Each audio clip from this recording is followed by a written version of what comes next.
12वां अध्याय। मोहिनी रूप को देखकर महादेव जी का मोहित होना। श्री सुखदेव जी कहते हैं, परीक्षित, जब भगवान शंकर ने यह सुना कि श्री हरि ने स्त्री का रूप धारण करके असुरों को मोहित कर लिया और देवताओं को अमृत पिला दिया, तब वे सती देवी के साथ बैल पर सवार हो समस्त भूतगणों को लेकर वहां गए जहां भगवान मधुसूदन निवास करते हैं। भगवान श्री हरि ने बड़े प्रेम से गौरी शंकर भगवान का स्वागत सत्कार किया। वे भी सुख से बैठकर भगवान का सम्मान करके मुस्कुराते हुए बोले। श्री महादेव जी ने कहा, समस्त देवों के आराध्य देव, आप विश्वव्यापी जगदीश्वर एवं जगत स्वरूप हैं। समस्त चराचर पदार्थों के मूल कारण ईश्वर और आत्मा भी आप ही हैं। इस जगत के आदि, अंत और मध्य आपसे ही होते हैं, परंतु आप आदि, मध्य और अंत से रहित हैं। आपके अविनाशी स्वरूप में दृष्टा, दृश्य, भोक्ता और भोग्य का भेदभाव नहीं है। वास्तव में आप सत्य चिन्मात्र ब्रह्म ही हैं। कल्याणकामी महात्मा लोग इस लोक और परलोक दोनों की आसक्ति एवं समस्त कामनाओं का परित्याग करके आपके चरण कमलों की ही आराधना करते हैं। आप अमृत स्वरूप, समस्त प्राकृत गुणों से रहित, शोक की छाया से भी दूर, स्वयं परिपूर्ण ब्रह्म हैं। आप केवल आनंद स्वरूप हैं। आप निर्विकार हैं। आपसे भिन्न कुछ नहीं है, परंतु आप सबसे भिन्न हैं। आप विश्व की उत्पत्ति, स्थिति और प्रलय के परम कारण हैं। आप समस्त जीवों के शुभाशुभ कर्म का फल देने वाले स्वामी हैं, परंतु यह बात भी जीवों की अपेक्षा से ही की जाती है। वास्तव में आप सबकी अपेक्षा से रहित अनपेक्ष हैं। स्वामिन, कार्य और कारण, द्वैत और अद्वैत जो कुछ है वह सब एकमात्र आप ही हैं। ठीक वैसे ही जैसे आभूषणों के रूप में स्थित सुवर्ण और मूल सुवर्ण में कोई अंतर नहीं है, दोनों एक ही वस्तु हैं। लोगों ने आपके वास्तविक स्वरूप को न जानने के कारण आप में नाना प्रकार के भेदभाव और विकल्पों की कल्पना कर रखी है। यही कारण है कि आप में किसी प्रकार की उपाधि न होने पर भी गुणों को लेकर भेद की प्रतीति होती है। प्रभु, कोई आपको ब्रह्म समझते हैं तो दूसरे आपको धर्म कहकर वर्णन करते हैं।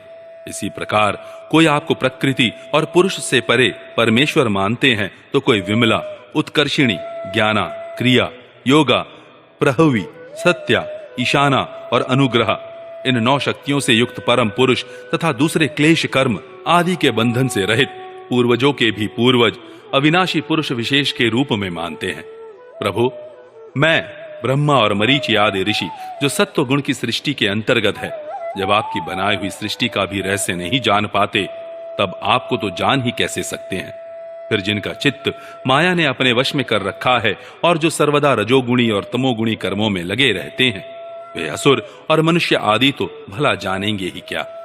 प्रभु, आप सर्वात्मक एवं ज्ञान स्वरूप हैं, इसीलिए वायु के समान आकाश में अदृश्य रहकर भी आप संपूर्ण चराचर जगत में सदा सर्वदा विद्यमान रहते हैं तथा इसकी चेष्टा, स्थिति, जन्म, नाश, प्राणियों के कर्म एवं संसार के बंधन, मोक्ष सभी को जानते हैं। प्रभु, आप जब गुणों को स्वीकार करके लीला करने के लिए बहुत से अवतार ग्रहण करते हैं, तब मैं उनका दर्शन करता ही हूं। अब मैं आपसे उस अवतार का भी दर्शन करना चाहता हूं जो आपने स्त्री रूप में ग्रहण किया था, जिससे दैत्यों को मोहित करके आपने देवताओं को अमृत पिलाया। स्वामिन, उसी को देखने के लिए हम सब आए हैं। हमारे मन में उसके दर्शन का बड़े कौतूहल है।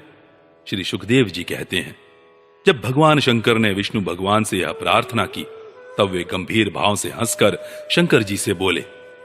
श्री विष्णु भगवान ने कहा, शंकर जी, उस समय अमृत का कलश दैत्यों के हाथ में चला गया था, अतः देवताओं का काम बनाने के लिए और दैत्यों का मन एक नए कौतूहल की ओर खींच लेने के लिए ही मैंने वह स्त्री रूप धारण किया था। देव शिरोमणि, आप उसे देखना चाहते हैं, इसलिए मैं आपको वह रूप दिखाऊंगा, परंतु वह रूप तो कामी पुरुषों का ही आदरणीय है, क्योंकि वह काम भाव को उत्तेजित करने वाला है। श्री सुखदेव जी कहते हैं, इस तरह कहते कहते विष्णु भगवान वहीं अंतर्धान हो गए और भगवान शंकर सती देवी के साथ चारों ओर दृष्टि दौड़ाते हुए वहीं बैठे रहे। इतने में ही उन्होंने देखा कि सामने एक बड़ा सुंदर उपवन है। उसमें भांति भांति के वृक्ष लग रहे हैं जो रंग बिरंगे फूल और लाल लाल कोपलों से भरे पूरे हैं। उन्होंने यह भी देखा कि उस उपवन में एक सुंदरी स्त्री गेंद उछाल उछाल कर खेल रही है। वह बड़ी ही सुंदर साड़ी पहने हुए है और उसकी कमर में करधनी की लड़ियां लटक रही हैं। गेंद के उछालने और लपक कर पकड़ने से उसके स्तन और उन पर पड़े हुए हार हिल रहे हैं। ऐसा जान पड़ता था मानो इनके भार से उसकी पतली कमर पग पग पर टूटते टूटते बच जाती है। वह अपने लाल लाल पल्लवों के समान सुकुमार चरणों से बड़ी कला के साथ ठुमक ठुमक चल रही थी। उछलता हुआ गेंद जब इधर उधर छलक जाता था तब वह लपक कर उसे रोक लेती थी। इससे उसकी बड़ी बड़ी चंचल आंखें कुछ उद्विग्न सी हो रही थी। उसके कपोलों पर कानों के कुंडलों की आभा जगमगा रही थी और घुंघराली काली काली अलकें उन पर लटक आती थी, जिससे मुख और भी उल्लसित हो उठता था। जब कभी साड़ी सरक जाती और केशों की वेणी खुलने लगती तब अपने अत्यंत सुकुमार बाएं हाथ से वह उन्हें संभाल संवार लिया करती। उस समय भी वह दाहिने हाथ से गेंद उछाल उछाल कर सारे जगत को अपनी माया से मोहित कर रही थी। गेंद से खेलते खेलते उसने तनिक सलज्ज भाव से मुस्कुराकर तिरछी नजर से शंकर जी की ओर देखा। बस उनका मन हाथ से निकल गया। वे मोहिनी को निहारने और उसकी चितवन के रस में डूबकर इतने विह्वल हो गए कि उन्हें अपने आप की भी सुधि न रही। फिर पास बैठी हुई सती और गणों की तो याद ही कैसे रहती। एक बार मोहिनी के हाथ से उछलकर गेंद थोड़ी दूर चला गया, वह भी उसी के पीछे दौड़ी। उसी समय शंकर जी के देखते देखते वायु ने उसकी झीनी सी साड़ी करधनी के साथ ही उड़ा ली। मोहिनी का एक एक अंग बड़ा ही रुचिकर और मनोरम था। जहां आंखें लग जाती लगी ही रहती। यही नहीं, मन भी वहीं रमण करने लगता। उसको इस दशा में देखकर भगवान शंकर उसकी ओर अत्यंत आकृष्ट हो गए। उन्हें मोहिनी भी अपने प्रति आसक्त जान पड़ती थी। उसने शंकर जी का विवेक छीन लिया। वे उसके हाव भावों से कामातुर हो गए और भवानी के सामने ही लज्जा छोड़कर उसकी ओर चल पड़े। मोहिनी वस्त्रहीन तो पहले ही हो चुकी थी। शंकर जी को अपनी ओर आते देख बहुत लज्जित हो गई। वह एक वृक्ष से दूसरे वृक्ष की आड़ में जाकर छिप जाती और हंसने लगती, परंतु कहीं ठहरती न थी। भगवान शंकर की इंद्रियां अपने वश में नहीं रहीं, वे कामवश हो गए थे। अतः हथिनी के पीछे हाथी की तरह उसके पीछे पीछे दौड़ने लगे। उन्होंने अत्यंत वेग से उसका पीछा करके पीछे से उसका जूड़ा पकड़ लिया और उसकी इच्छा न होने पर भी उसे दोनों भुजाओं में भरकर हृदय से लगा लिया। जैसे हाथी हथिनी का आलिंगन करता है, वैसे ही भगवान शंकर ने उसका आलिंगन किया। वह इधर उधर खिसक कर छुड़ाने की चेष्टा करने लगी। इसी छीना झपटी में उसके सिर के बाल बिखर गए। वास्तव में वह सुंदरी भगवान की रची हुई माया ही थी। इससे उसने किसी प्रकार शंकर जी के भुजा पाश से अपने को छुड़ा लिया और बड़े वेग से भागी। भगवान शंकर भी उन मोहिनी वेशधारी अद्भुत कर्मा भगवान विष्णु के पीछे पीछे दौड़ने लगे। उस समय ऐसा जान पड़ता था मानो उनके शत्रु कामदेव ने उस समय उन पर विजय प्राप्त कर ली है।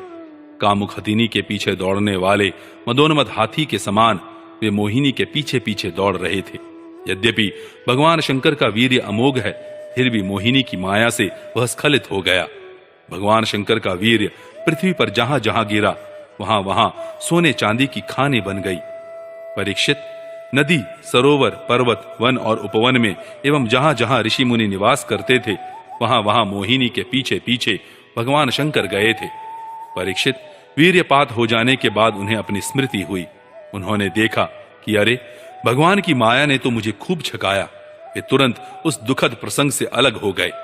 इसके बाद आत्मस्वरूप सर्वात्मा भगवान की यह महिमा जानकर उन्हें कोई आश्चर्य नहीं हुआ। वे जानते थे कि भला भगवान की शक्तियों का पार कौन पा सकता है। भगवान ने देखा कि भगवान शंकर को इससे विषाद या लज्जा नहीं हुई है, तब वे पुरुष शरीर धारण करके फिर प्रकट हो गए और बड़ी प्रसन्नता से उनसे कहने लगे। श्री भगवान ने कहा, देव शिरोमणे, मेरी स्त्री रूपिणी माया से विमोहित होकर भी आप स्वयं ही अपनी निष्ठा में स्थित हो गए। यह बड़े ही आनंद की बात है। मेरी माया अपार है।